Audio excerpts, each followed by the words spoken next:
Instead of the usual sermon tonight, I figured we could do something a little more engaging, a little more participatory, because it is a special occasion, a holiday weekend. And what I prepared for us to discuss is the text of Psalm 133. Does anyone know the text of Psalm 133 off the top of your head? Just offhand. I'll give you the opening lines. Hine matov uma naim shevet achim gam yachad. Now, I warned these two ahead of time. I said, we're going to do rapid fire, all the melodies of Hine matov that you can think of. Hine matov uma naim. Okay, good. Serena. Hine matov uma naim. Okay. Hine matov uma naim shevet achim gam yachad. Any others? I feel like thinking of the Rick Rack one. The what? Oh, The yeah. Rick Rack one? Yeah. How does that go? I know it, but I forget It'll it. come to you. Hine matov uma naim shevet achim Well, that's how I had mine. gam yachad. That's not Rick Rick, that's a different one. Rick Rick, I just, yeah. There are a lot. Yeah. There are a lot. Any others? Umanayim shevet achim gam yachad. Kittin says that this is on confirmation. Hine matov uma naim. Hine Matov uma naim. naim shevet achim gam yachad. Amazing. Okay, we could keep going. This is very fun. And hine matov umanayim shevet achim gam yachad. What does it actually mean? It means how good and how pleasant it is that kindred dwell together. Now, that's the first line of the psalm. But it's a very short psalm. There's only 3 lines total. What we just sang was only the first line. And so what I thought we would do, because I was preparing this for a Brit Milah, bris ceremony that I get to officiate on Sunday. I was going to print the words of Hine Matov, and it occurred to me that there's more words that all the composers seem to have left out. And I thought there must be a reason why. And so that's what I want to explore with you. So I have a little source sheet, and I'm going to come around and hand it to you. Maybe take one for every 2 people, okay? Yeah, perfect. We're casual here. Take one and pass. Take one and pass. No, I like doing this. I get to see who's here. No one can hide from the discussion, right? Here, pass a few of these down. Okay. For you. All right. Some people were sitting on the beach during 4th of July. They were at barbecues on 4th of July. And we were learning Torah in this main sanctuary at Temple Emanu-El. I don't think I can beat that here. I'm going to give you one more for this gentleman over here. There we go. And then, oh, look, I made the right amount. Okay. That was fun. So, it's good to be together. Psalm 133. I'm just going to read the full text of the psalm here, and then we're going to see what comes up. Many of the psalms begin this way: a song of ascents of David. How good and how pleasant it is that kindred dwell together. It is like fine oil on the head running down onto the beard of Aaron that comes down over the collar of his robe. Like the dew of Hermon that falls upon the mountains of Zion, there God ordained blessing, everlasting life. Any thoughts about what comes up in those extra lines? Why might the composers have omitted those lines? Do they resonate with you immediately? No, I'm seeing some head shake. You can shake more confidently. No, they're not quite resonant. And so it requires some explanation and some deeper analysis. And so I brought for us a rabbi named Adin Steinsaltz, who was a contemporary rabbi living in Jerusalem. He died just in 2020. Side note, he made the Talmud which is written in a combination of Rabbinic Hebrew and Aramaic, both languages that any speaker of modern Hebrew would not be totally fluent in. Adin Steinsaltz translated it into modern Hebrew, and so essentially brought the ancient sacred texts of the rabbis to the masses of contemporary Israel. And then, of course, it was translated into English, very clear translations. Adin Steinsaltz, with his commentary, helped me understand that in order to understand the text of Psalm 133 and understand it beyond just that sort of general feeling of, oh, it's good and nice to be sitting here together, that's something that's universal. But to understand this whole bit about fine oil and Aaron and his beard, who was that? Why did he have a beard? What is Hermon? What is Sion? Maybe those are mountains, maybe those are places. And what blessing is God talking about of everlasting life? Adin Steinsaltz, in this commentary, and any commentary for that matter, would help us understand that we really need to contextualize. We really need to contextualize the figures, the characters, the actors, the setting, the place. And the context that we're in is the tabernacle. So think back to your Passover story. After the Israelites crossed the sea and they're wandering through the desert for decades and decades, seemingly endlessly, and they're complaining and they're going through hardships and they're discovering things and they're figuring out how to live and how to rule. And God really ordains Moses and an entire class of people among the Israelites to be the priests. And it's not a system that we follow anymore, although there are certain nods to it that we do. But I want you to imagine for a second that the priests and everything that comes with having a priestly class is something that is so divine, because it is. It's ordained by God. It's so elevated. It's like the pinnacle of human experience to understand who these priests were and what their role was in helping along the Israelites in their spiritual life. So with that context in mind, maybe you could transport yourself. Let's go into the commentary and understand what it means. Rabbi Adin Steinsaltz says about the first line, how good it is when all the people of Israel, and the people of Jerusalem in particular, are in the place where they belong, enjoying one another's company. So what's suggested here is that the priests and the priestly offerings and the rituals that went along with that were a place that people could come and feel a sense of belonging. That going to the altar, bringing sacrifices, bringing offerings, it might read to us as archaic and antiquated and not anything that we do now. That's fine, that's fair.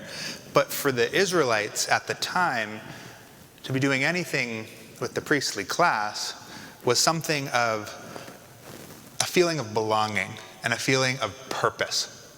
And so this psalm begins by acknowledging that the Israelites felt deeply comforted, deeply held, deeply seen by engaging in these. 2, these people, sitting at ease and in good fellowship, behold the priests in their glory as they anoint their heads with fragrant oil. This is a description of both dignity and ease. It is like fine oil applied on the head, which subsequently drips and goes running down the beard. In this case, the beard of Aaron, as well as those of the descendants of the priests, coming down onto his robes. The image of precious scented oil glistening from the top of the head to the bottom of the beard is a symbol of greatness and contentment. In the case of Aaron and his sons, their beards and hence the scented oil reached their priestly garments. This too is a depiction of abundance and tranquility. I want you to think about your favorite fragrance, your favorite beauty product. Maybe it's a hair moisturizer, maybe it's a face cream, maybe it's a lip balm, a body wash. We're all pretty hygienic in here. Everyone has something that they use in the shower, in the morning, something that smells quite good, and maybe you've even splurged once before. You go, instead of the soft soap one time, you splurge for the Aesop maybe. I have Aesop hand sanitizer. I get yelled at for buying it, but I love it. It smells so good. It smells so good. I don't mind sanitizing my hands when it's Aesop. It was not an ad. But you can imagine something that smells as good as Aesop hand sanitizer, or I don't know. Can someone give me some other ideas? Like, does anyone have a product that you can share, recommend? Dolce & Gabbana light blue. Yeah, Dolce & Gabbana cologne. I mean, yeah. Any others? Anything with lavender. Yes, lavender. Beautiful. Rosemary, yeah. Amazing. Does anyone, you look for those scents in whatever product you buy, you look for that scent. So you get a feel for how those aromatics, those flavors, those scents are really something of, not just of luxury, although they might be luxurious, but they really do something for our sense of self and who we are and what we deserve in the world. And so the priests who were anointed by these fine oils, they, in their anointing, were depicted as having a sense of abundance, having a certain tranquility, greatness, contentment. These are the words used to describe what the priests were up to while they were getting the oil splashed on their head. Now, of course, the priestly class ran out of town, and we don't have a priestly class anymore. This is before all of that went down, and we're thinking about a time in which the priests were truly, truly symbols of abundance, tranquility, and all that. Yeah? Do we have Kohanim? We sure do have Kohanim, yes. You're a Kohen? My apologies. We do still have certain acknowledgments for Kohanim. Kohen means priest. If you know a Kohen or a Katz, Kahan. Usually those names mean there's something to do with priestly. And so there is certainly a heritage and a lineage that we trace, and there are certain ways that we acknowledge it. But they don't run the temple anymore. Now it's the rabbis. But yeah, so that's a little bit of history for you. Yeah. Number 3. Like the dew of Hermon, which is a place of great moisture. Has anyone been there in Israel? Descending upon the more arid mountains of Sion, central Israel, for it is there that the Lord commanded the blessing of life for eternity, that is, life in all its fullness. The imagery here of two mountains, Har Hermon and Har Sion, which are in entirely different regions of Israel, different climates, different levels of precipitation. For the psalmist to suggest that the dew of Hermon, which is abundant, it's I don't know what I could compare it to in California, Tahoe perhaps, for the dew of Hermon to descend upon the arid mountains of Sion, let's talk about, I don't know, Central Valley or Imperial Valley, places where it's very dry.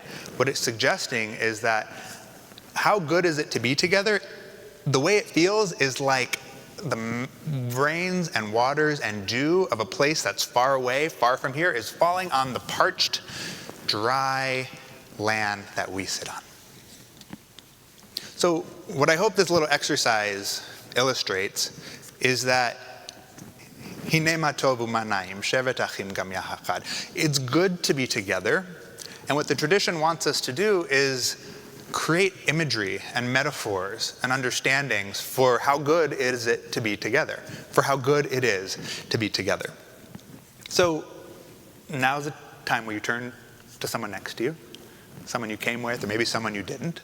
And if you were given the pen of the psalmist, and I am giving you the pen of the psalmist, at least in theory, how would you conclude this psalm? If it begins, how good and how pleasant it is that kindred dwell together. It is like blank. What is it like to be together? Turn to someone near you and talk.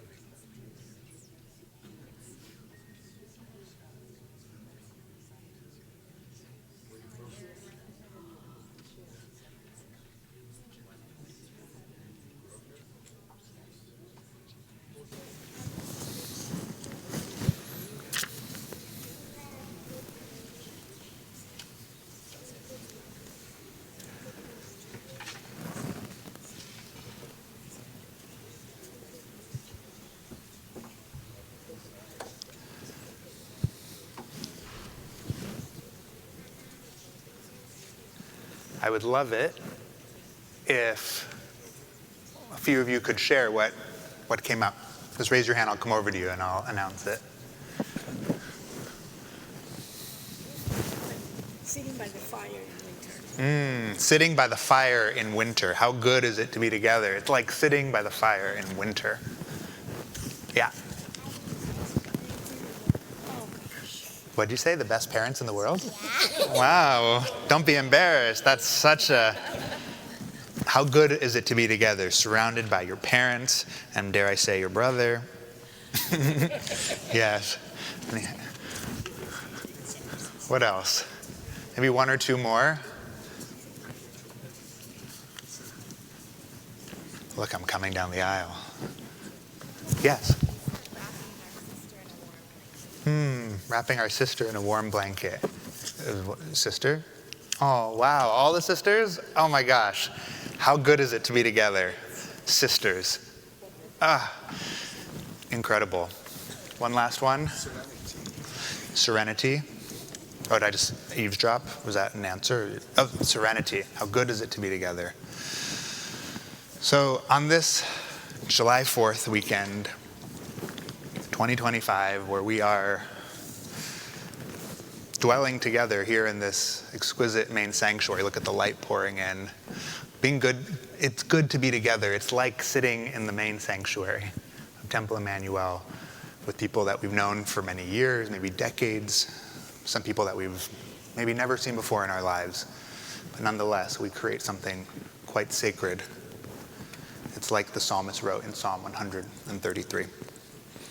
Shabbat Shalom, everyone, and thank you for your participation in that little exercise.